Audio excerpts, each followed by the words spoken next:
Hi, I'm Steve Miller. Call me Slim. And this is the askSlim Market Week.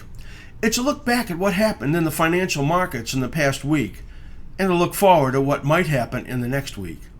And always great stuff in the middle. Equity markets this week, well, they spent most of the week in a narrow chop. Seemingly, the markets could not sell off as it was just in a sideways correction. For the first 3 days of the week, we had declines that brought buying consistently in, with the market just coming back to small changes. Now on Friday, we've had some news and the market got hit quite hard. Big moves in a lot of other markets. And again, the stock market, though still down as I'm doing the beginning of this show, has come back about half of its losses. So quite a resilient stock market that we're looking at here. Friday before the opening, things did look okay, but we did get a shocker when we got the employment numbers. And that did change everything. Well, at least for the day. Payrolls up a paltry 38,000. That was 38,000 new jobs created, where the ADP number, the private sector, on Wednesday came in line over 170,000 jobs created. So this is a big surprise. But the news is really mixed, because the unemployment rate comes out at 4.7%. You got to really, what is considered full employment when you have a number that low? Of course, a big factor is the fact that, there's a lot of people out there that just aren't participating. So that is called the participation rate, and that fell to 62.6%. That means 62.6% of the workforce out there actually is out there looking for jobs. It's actually working, and when you look at the actual employed of the whole population, that's at around has pretty consistently been hanging in the 58% number. So there's not many more people out there that are working that aren't when you look at the whole population, and you got to wonder how our government gets supported when you have that kind of a situation. So index futures, they were, basically early on they hadn't changed much, and then the news comes out, and the index futures get hit on the downside quite sharply.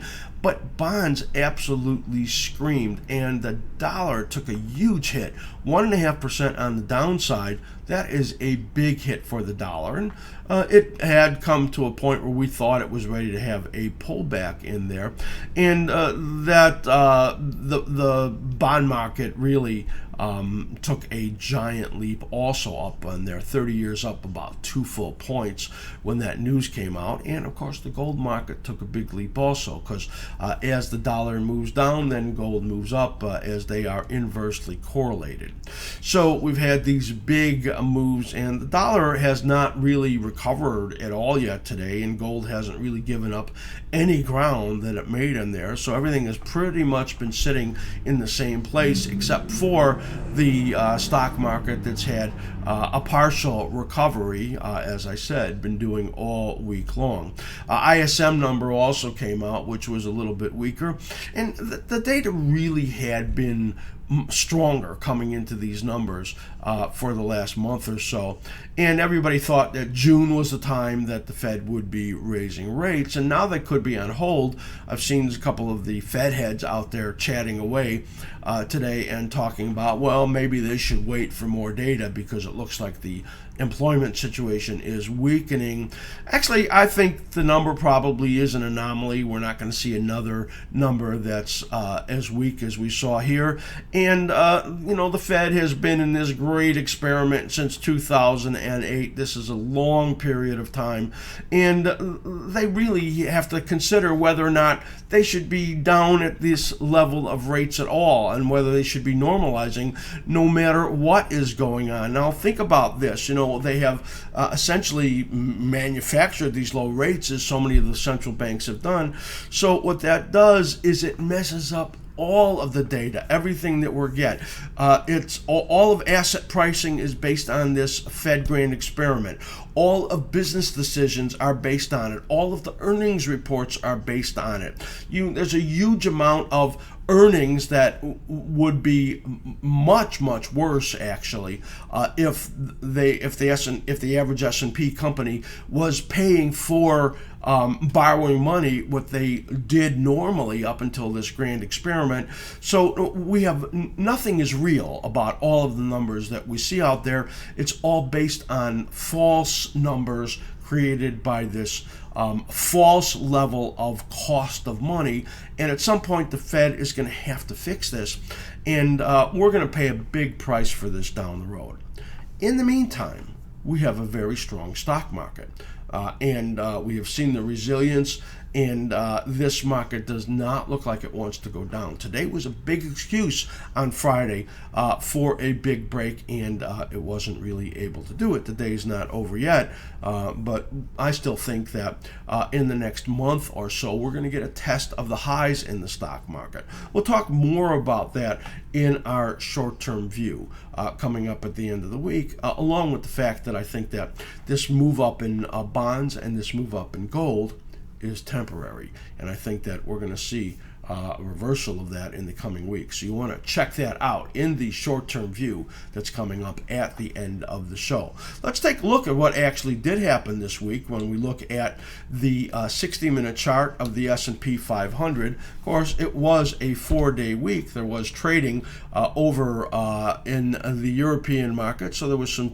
trading in the E-minis on Sunday, Monday. You could see that they essentially on Memorial Day moved just sideways, and overseas markets were relatively firm. On Tuesday, the Eurozone was slightly lower. Some news had come out in here that the Brexit polls had narrowed a bit, and so in other words, they're 51% to 46% of staying, so that it would be a slight benefit. Got a big of a pop in here, and China was up 3.3%. That was the best gain in 3 months.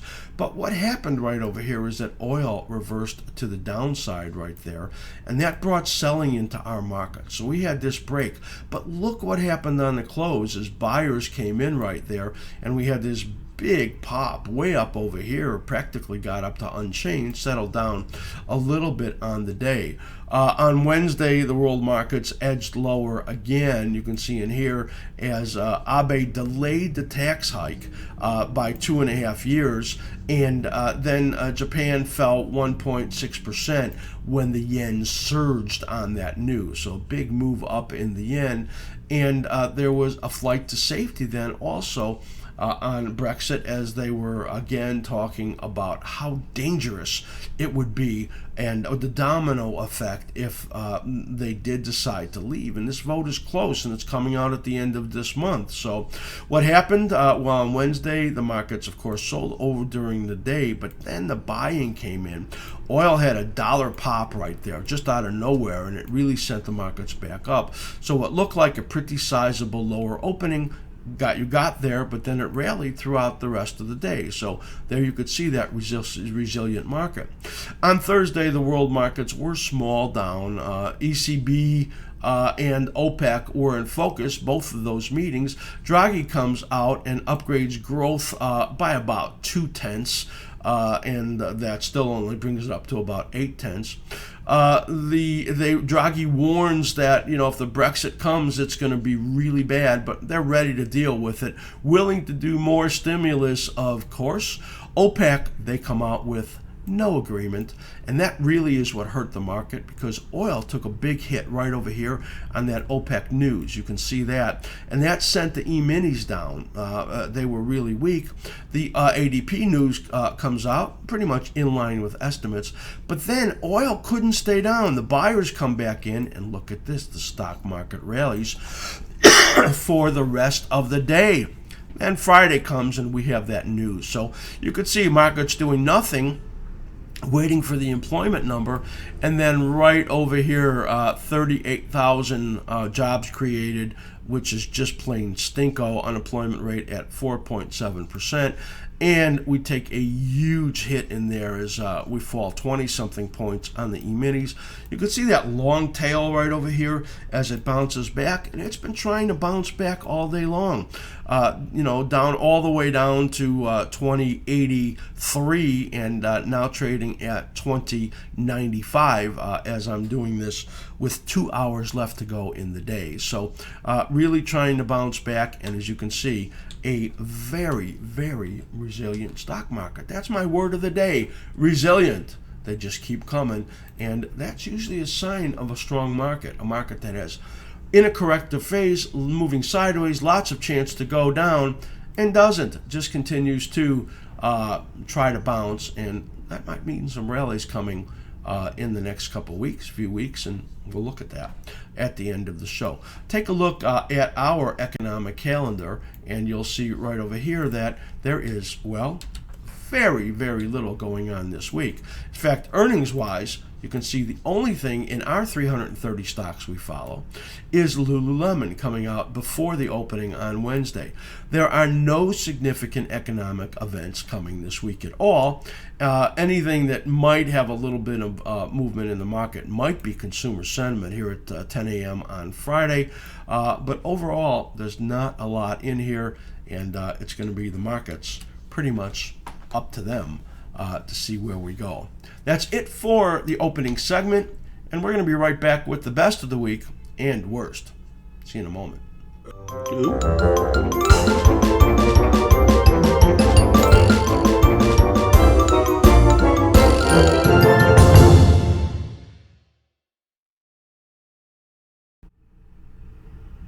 For the best of the week, it's really a whole assortment of things that we're going to see in here. First one we're going to look at, by far the biggest gainer of the week, is Cliffs. This is a cheap little materials stock, CLF, and gains 32% on the week. They do have a deal on some iron ore, and that seemed to get it going. I talked about this group actually on Thursday when we looked at the DBB, which is the ETF for base metals. You really should take a look at that video, as it's got some great information on there. Take a look here at this cliff pattern, and you're going to see, you'll notice a blue dotted line in there, and that is the DBB pattern, that ETF, and you can see how it aligns beautifully with Cliffs. Cliffs gets a big lift. Now, note right over here an island.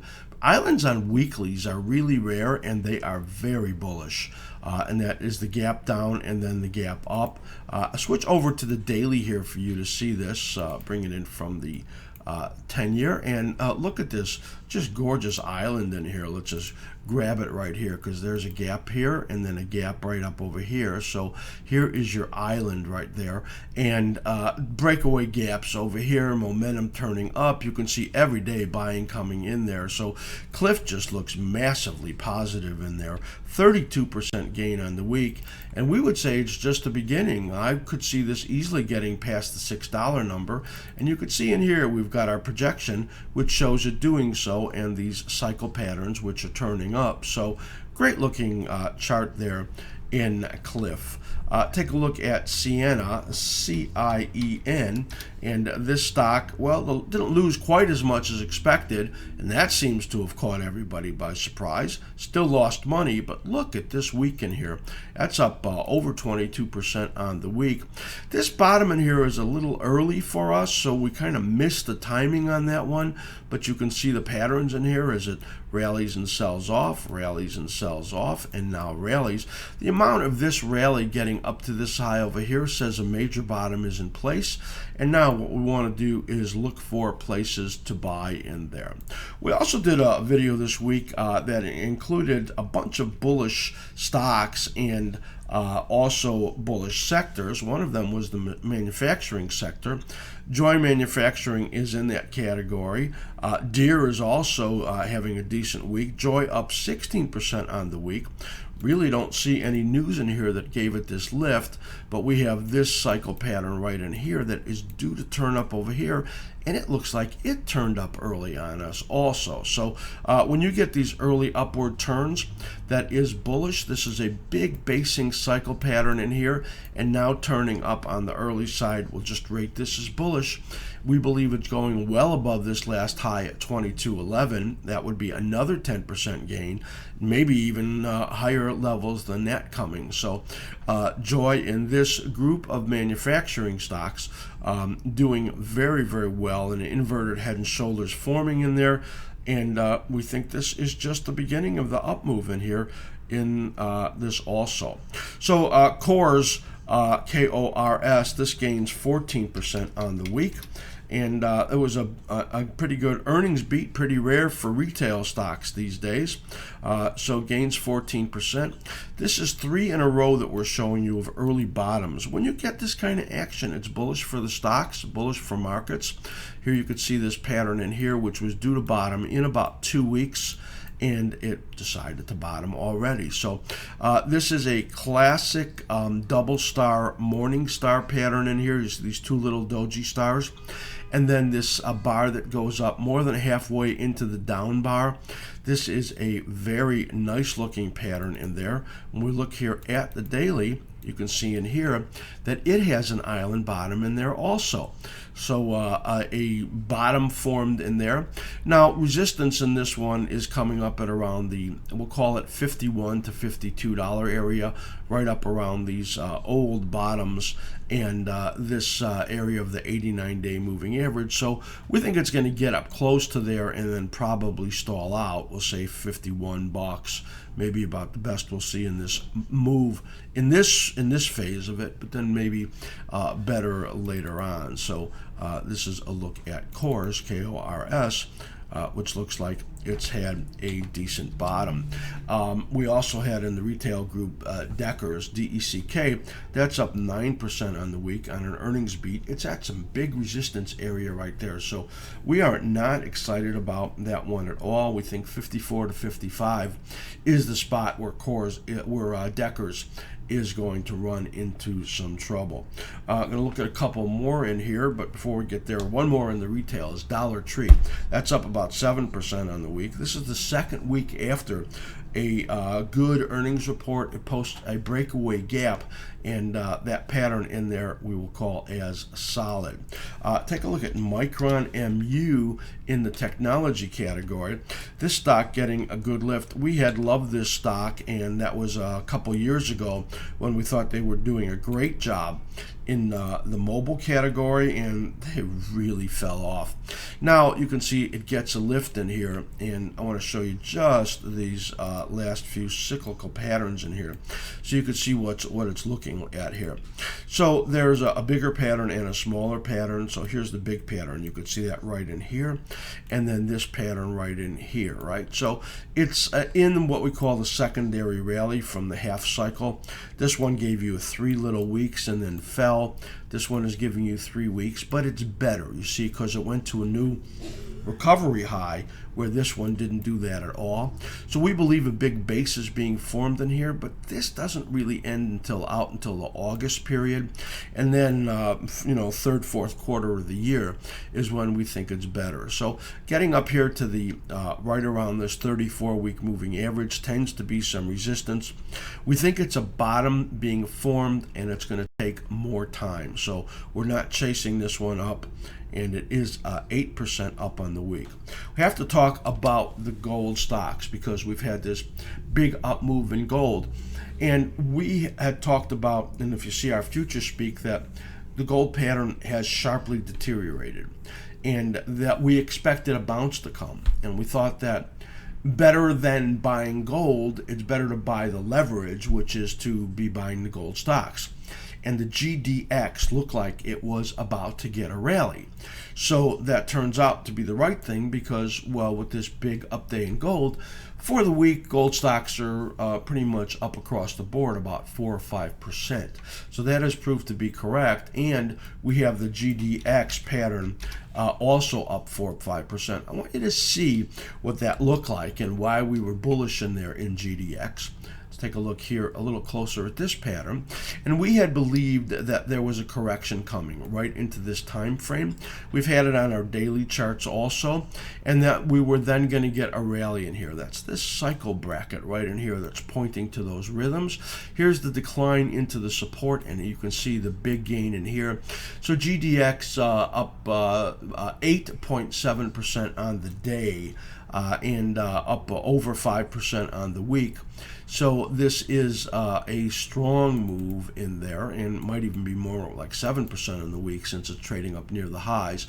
You can see in here on the daily it got up into the support zone, and we were looking for this pattern right in here, sell off and rally, and that worked perfectly.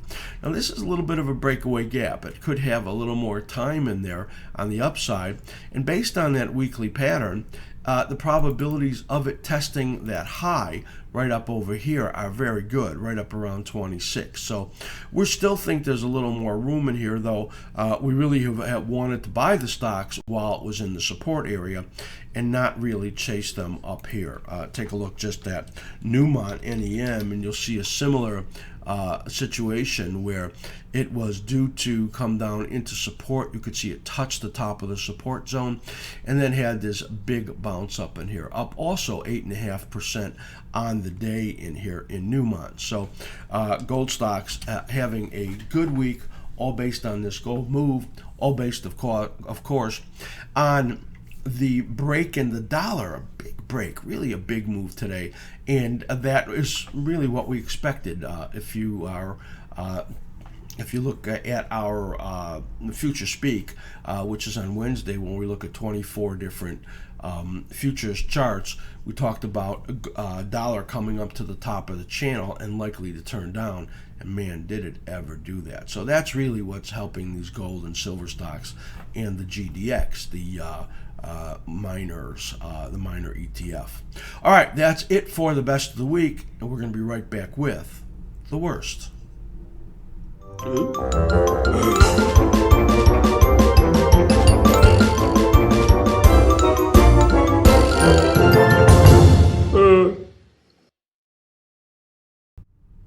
For the worst of the week, well, the winner is a returning customer, and that is ANF. Boy, Abercrombie has gotten hammered just for these last couple weeks. Well, let's make it the last 3 months, falling from 33 all the way down under $20. That's the teen retailer.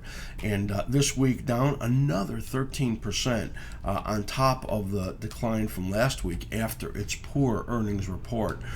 You can see in here that what we had projected was a decline into this time frame. These are these two blue spikes over here that say that this declining phase was likely to take you into that time zone, and you can see it's run past it by a little bit.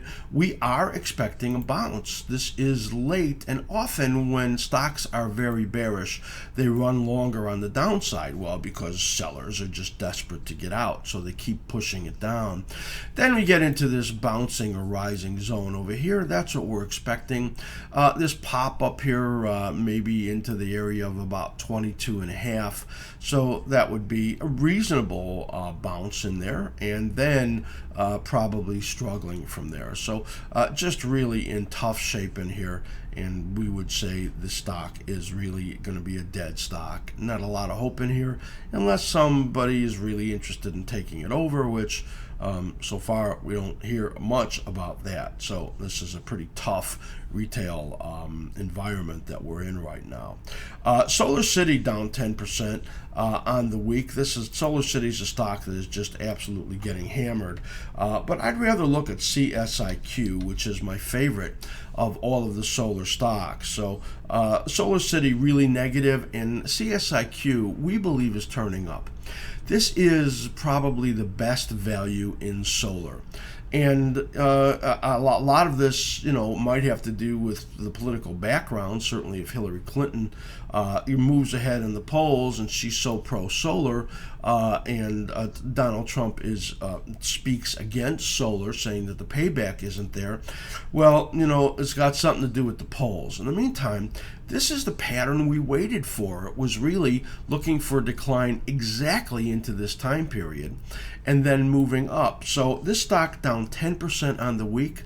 We thought we wanted to buy it as it moved down to this support. You could see right over there.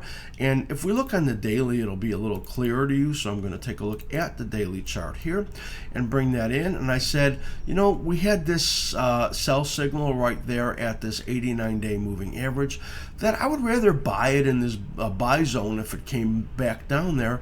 And that's exactly what it did. You can see this big gap on the high volume that formed the bottom in here. I got to tell you that the probabilities of it moving from 17 back over 20 pretty quickly are pretty high. Everything about this looks right to us. The projection oscillator oversold in here, and you can just see here it was oversold. You got this big pop over here. Here it was oversold right here, and it started this pop right over here. So this everything is right about this spot here, and we think CSIQ is going to have a good pop. So this is in the worst of the week. How do you like that? I think it's actually one of the best of the week, because I think it's in a great spot. CSIQ, Canadian Solar, really a China company though, because they do so much there. And if you start to get some upward movement in the Chinese market, that could also help this stock. Sears SHLD, down 10% again. Land's End, one of their divisions, just bleeding money, and they're talking about selling off more assets. This is survival for SHLD, for Sears, and I have talked about it for a long period of time. Down 10% on the week. I think it's going much lower. They have very little left to sell. They've already done this thing with the REITs on the real estate, and it's in bad shape. You can put a JCPenney right in that same category also, which I think is going to be a $2 stock. So those are a couple stocks that I think are in horrible shape. So Sears down 10% on the week. FCX. Now I talked about Cliffs, the leader on the upside, up 32%. FCX, same category, right, as this is Freeport-McMoRan in the metals materials category, and this one down 7% on the week.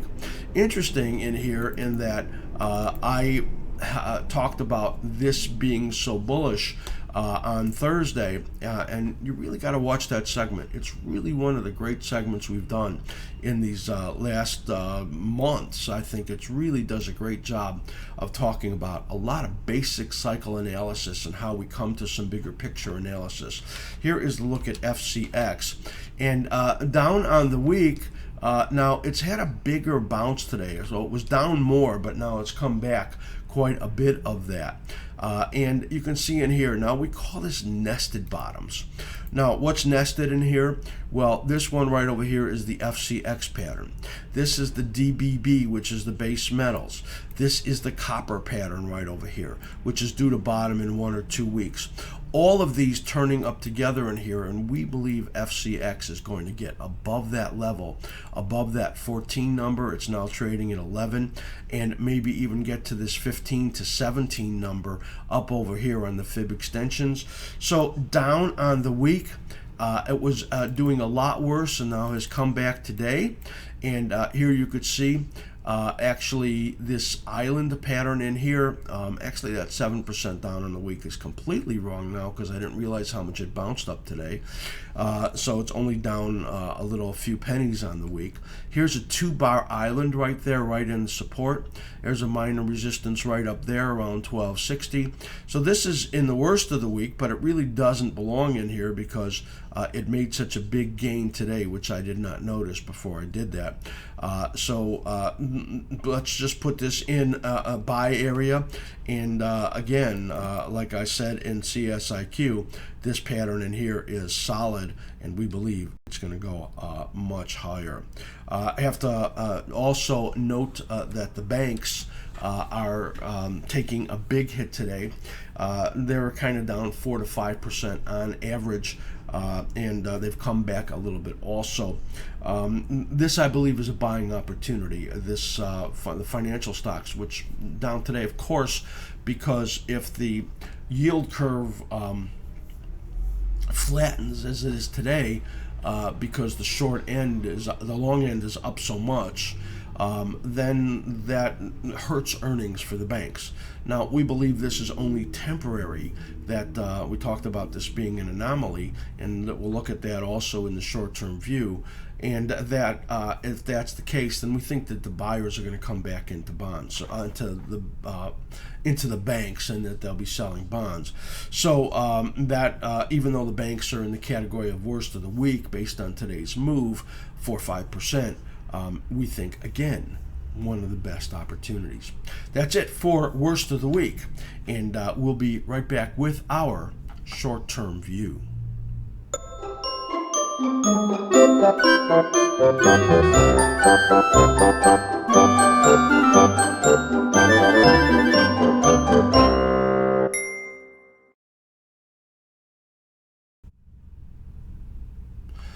All right, before the short-term view here of the coming week, just want to remind you, talked about these videos where we looked at DBB in the last week and these favorable stock groups. You could become a member, a level 2 member, and get all of our videos. We post 4 videos every single week, including this one, and have 7 different categories that we mix up. Of course, do futures review on Wednesday, and you can get all that whole library, everything we produce, all that education for just $33 a month. It's amazing. So just go to our membership page and subscribe, and you can get all of that. All right, here is our short-term view of the coming week. We do this every single week where we look at 5 different markets plus the VIX, and we take an accounting of how we did in the last week, and we're going to give ourselves a pretty solid 60 to 65% in the last week. Where we got it right was light crude and the gold market. We expected pretty much what happened in there.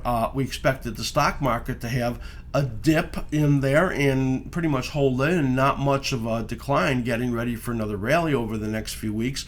That's pretty much exactly what happened. The euro currency, we expected that to have a small rally and get into an area where it failed. It had a big rally and hasn't had a chance to roll over yet, though we're going to talk about that in a moment. And the bond market completely blew it. That's the one we really got wrong. And we've had some setups in there that are not working for us at all. And this report on Friday really changed the whole intermediate pattern there. So we're forced to look at raising our downside targets, though we're still looking for a decline, and I'll show you that also. So as we always do, we start in the light crude market and look only at daily charts, and here is light crude in here. So last week we expected a dip into the minor support zone. Right there, we thought it would get under 47.70, and that's exactly what it did. We also thought after that it would turn up, note the 7-day low, and it is trying to turn up right in there. We actually think that where we are right now, and based on these cycle patterns right in here, that it's pretty much getting there where there's not a lot more to complete on the downside here, that there is some rally period coming in here, and that it's likely to meet into our big resistances right over here. So that to us says that it's likely to be in a range. We're going to call a choppy range for light crude in the next week that falls right in here, this 47 low right there, and this kind of area of around 50-ish on the high right over here. We're going to look for some choppy action in that range right there, and we actually think that, for premium sellers, so we think you could sell outside of that range, because we think it's a good chance it's going to be a tight week. You can see it's been tightening up in here, and we think it's going to continue to do that for a little while. If we look at, looking out at the little longer term in here at these patterns over here, this is where we think it kind of rolls over and then ends up having more downside volatility than anything. But right now for the next week, we think it's going to be stuck in that range. So that's a look at light crude. Now for the gold market, we thought a bounce was coming, right?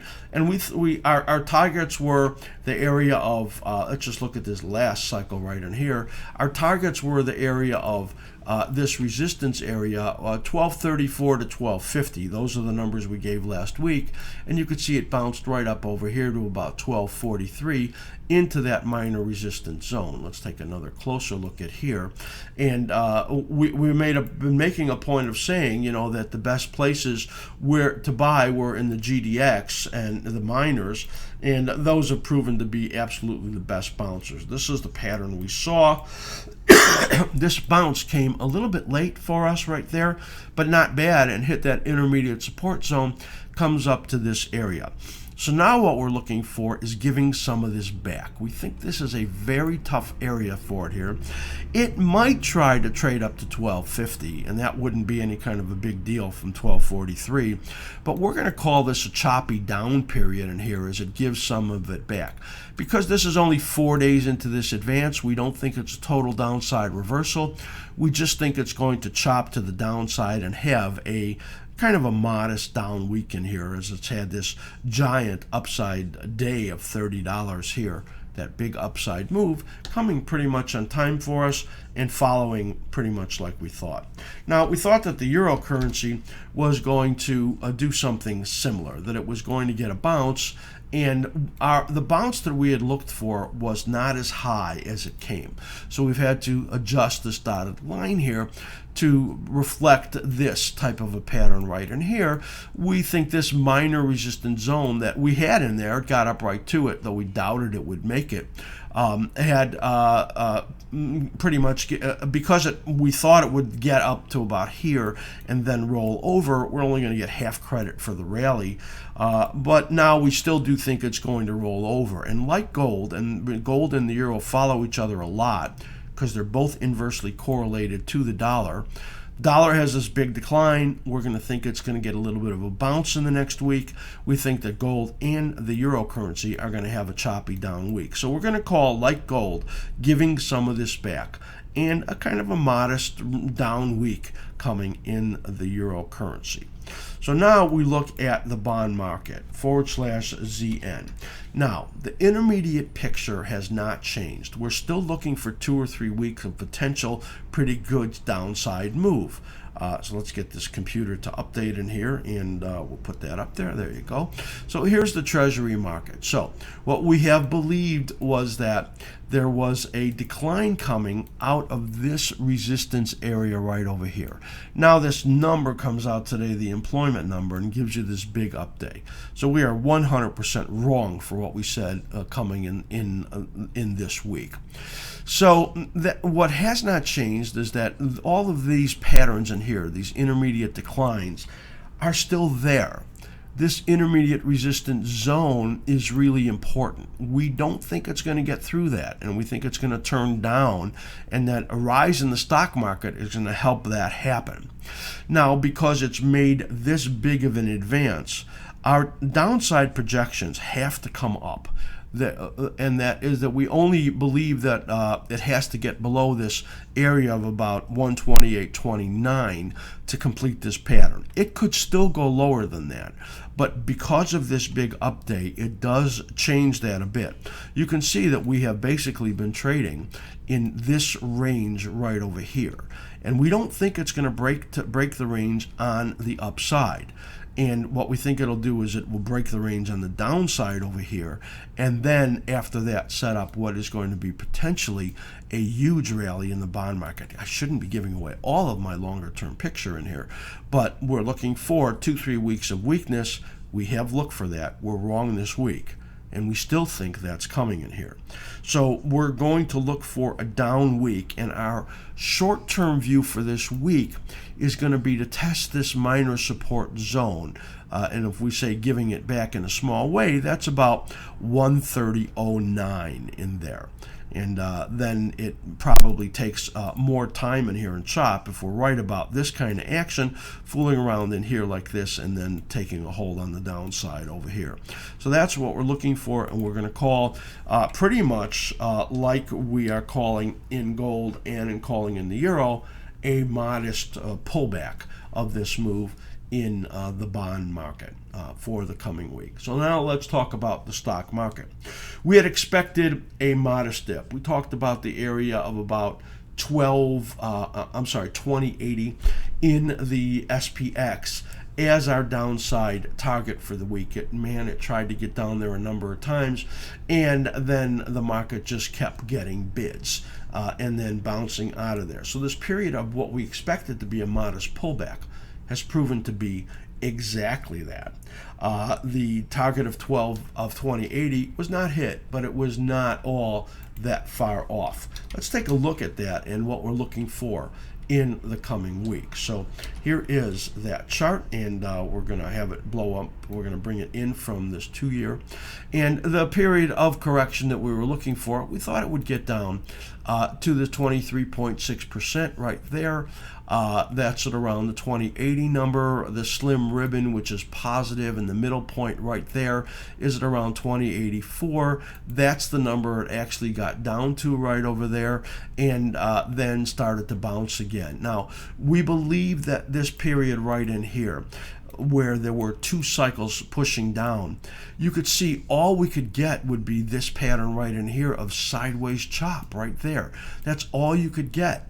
And in this period of potential decline, and with the news that came out, and bonds rallying and gold rallying and the dollar getting slammed, you would think that this could have been a horrible down period, but no, not at all.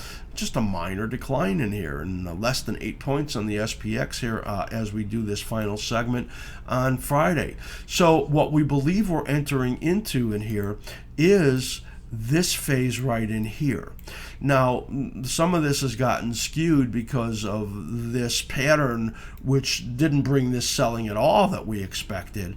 And that only means that this period in here could be even stronger. So for this week, we're going to make a modest call, even though we think that the market could be very strong, the stock market. And we're going to say that the market gets up to this area of the bottom of this big fib confluence right over here. So this fib confluence in the old high area is between 2117 and 2134. We believe this week it's going to get in there and test that level.